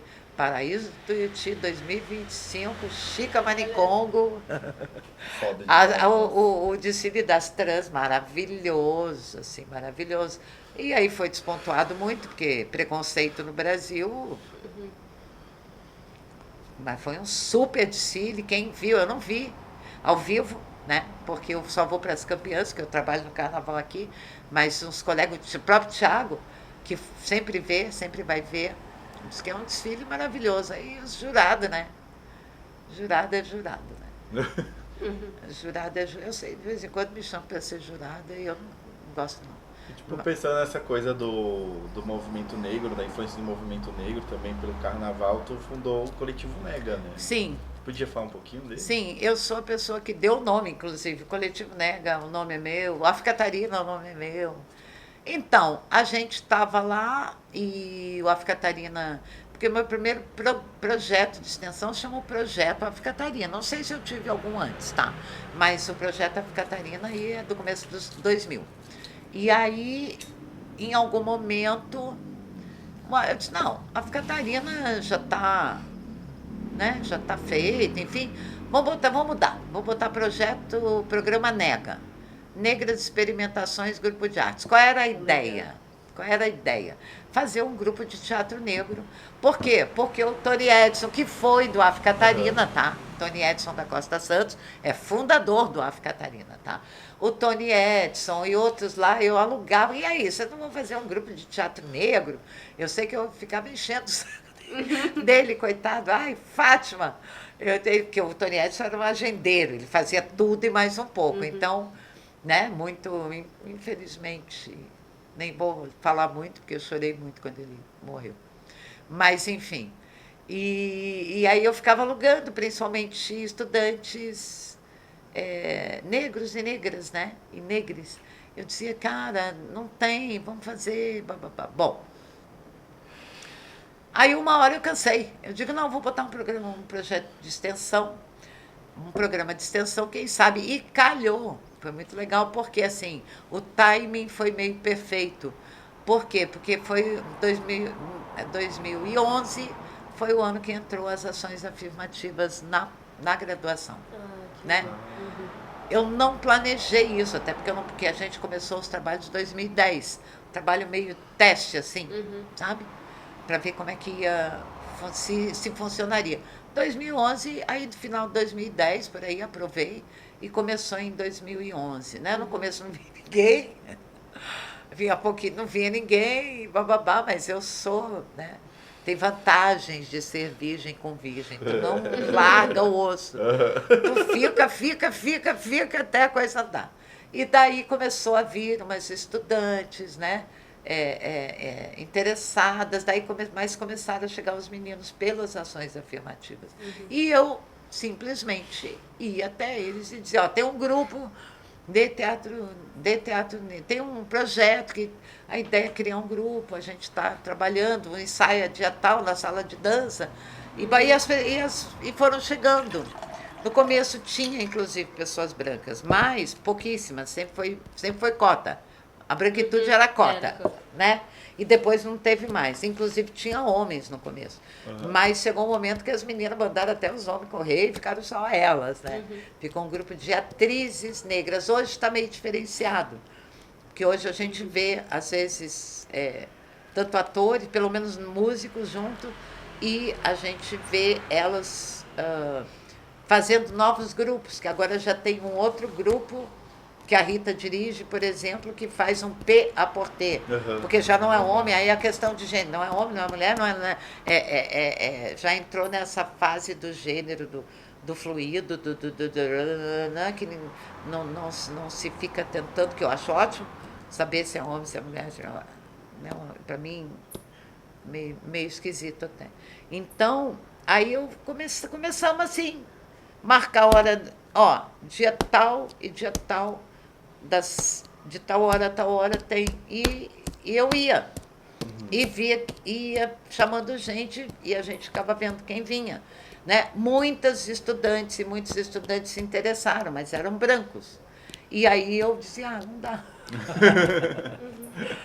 Ai, mas isso não é racismo reverso, não sei o quê. Por que não pode? Tinha. As pessoas me perguntavam, ai, mas eu gosto tanto, porque eu faço capoeira, porque não sei o quê. E no começo eu dizia, não, mas isso aqui não é um espaço que eu quero abrir para as pessoas negras fazerem artes cênicas, entendeu? Não é a questão exatamente da cor da pele, porque a questão da negritude, da branquitude, não se reduz à cor da pele. Mas a gente sabe que em Santa Catarina, nós temos um estado em que menos de 20% da população é negra. E é muito legal que as pessoas brancas se interessem por fazer essas coisas. Não tem nada, não tem nenhum desmérito nisso, mas ali eu queria para artistas negros, né? Então entrou um ou outro, a Alissa fez parte, a Tuane fez parte, até eu já atuei lá dentro, uma vez que faltou gente parar lá dentro, numa apresentação absurda na casa da Lagoa lá, em que a gente começou a apresentar, a bateria da União da Ilha começou a tocar, e ninguém ouviu o que a gente falava. Foi muito legal aquilo. Mas aí e é isso, daí eu fui a primeira questão que eu colocava era isso, é um espaço para artistas negros e negras e negras. A segunda, caiu uma hora, eu cansei, eu falei, aí eu falava assim, eu tenho 40 anos, 50 anos de teatro, né? O ano que vem eu faço 50, então eu tinha uns 40, eu tenho quase 40 anos de teatro, ninguém me perguntou por que o elenco é todo branco, por que só tem gente branca, então não vou responder por que só tem gente negra. Pronto, acabou. Aí, porque foi a hora que eu, tá bom, cansei de responder. Mas foi se formando. Fizemos a primeira peça, fizemos o Manifesto Negro, fizemos depois o Preta Porter, que foi a que ficou década. Bom tempo, né? Aí teve o Sesc convidou para fazer uma temporada de meio de semana e lotou todos os dias, que é um negócio que todo mundo ficou assim, como? As meninas estão começando, os meninos estão começando, não tem divulgação, assim, está lotado, né? E já tive de tudo ali, tá? Já tive de tudo ali. Mas uma das coisas que eu achei muito legal, porque o Coletivo Nega sempre tem público. Sempre. Por quê? Porque eu gosto de dizer que público já tinha, só não tinha teatro. Entendeu? E para mim é uma das coisas que... E aí chegou um momento em que eu não era mais necessária para nada, porque no primeiro momento o professor está ali dando força num projeto desse, muitas vezes é importante, né? Chegou um momento que não era mais necessário, e hoje elas estão aí, escrevem os próprios editais, já foram para a América Latina inteira, sabe? Elas são... porque é isso, né? Tem um momento que o professor... Eu me lembro que teve um estudante, um colega, que chegou para uma delas, ela entrou chorando no ensaio, no começo, ali na sala de dança. E ela chegou e disse, não, porque meu colega, não sei o quê, veio falar que não entende, por isso que eu digo a coisa do público, porque invejinha de teatro é triste, né? Porque se a gente nem é boa atriz, se a peça nem é essas coisas, por que tem tanto público? É só porque tem, a fala do colega, é só porque tem uma professora por trás. Nossa. A professora sou eu. Aí eu peguei, abracei a menina, calma, aguinha, sentei. E eu falei para ela, primeiro, para de chorar, né? Porque assim, não vale gastar lágrima com esse tipo de gente. Segundo, ele tem toda a razão. Vocês são atrizes iniciantes, o grupo está começando, é pioneiro, inclusive, no âmbito de Santa Catarina, sabe? E tem uma professora atrás, agora só volta para ele e fala o seguinte, o que você não está vendo é que tudo que você faz aqui dentro dessa universidade tem um professor atrás, tá? Qual é o problema de ter uma professora atrás? Os projetos da UDESC são de professor, sempre tem um professor atrás. Depois, uma hora, você se desvencilha, mesmo um grupo como a Companhia Mosca, que é independente, sempre se colocou como independente, sempre teve professores ali que, por exemplo, né, por exemplo aqui, né, o Nicolas foi meu bolsista. Lógico que tem alguma coisa lá da coisa que a Fátima botou para estudar, que foi cair lá dentro do grupo, assim como vocês todos, né? O Ivan está trazendo uma coisa, vai cair lá dentro do grupo. Então, assim, dentro de uma universidade, via de regra, sempre tem um professor atrás, né? E qual é o problema? O problema não era esse, o problema é que elas tinham público e eles podiam fazer o que quisessem, não tinha. Mas é porque tinha toda uma população esperando para ver aquilo. Quantas vezes no Coletivo Nega foi gente, mãe negra, parente, amigo, gente da Batalha. Eu vi o pessoal da Batalha indo no teatro, nunca tinham ido no teatro. No dia do Preta Porter, que o Coletivo Negro foi assistir, o grupo de São Paulo, que fizeram uma dobradinha, o Sesc fez uma dobradinha, tinha um pessoal da Batalha lá. Por quê? Porque sabia que o Coletivo Negro estava por ali. Aí depois eu vi mais gente da Batalha. Eu vi gente que não ia em teatro, ia ao teatro.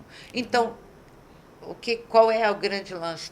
O que eu fiz ali, além de dar os nomes? Abrir um espaço, tentar fazer o máximo que eu podia. O meu esforço maior foi em botar um espaço para a turma, porque o resto já existia praticamente.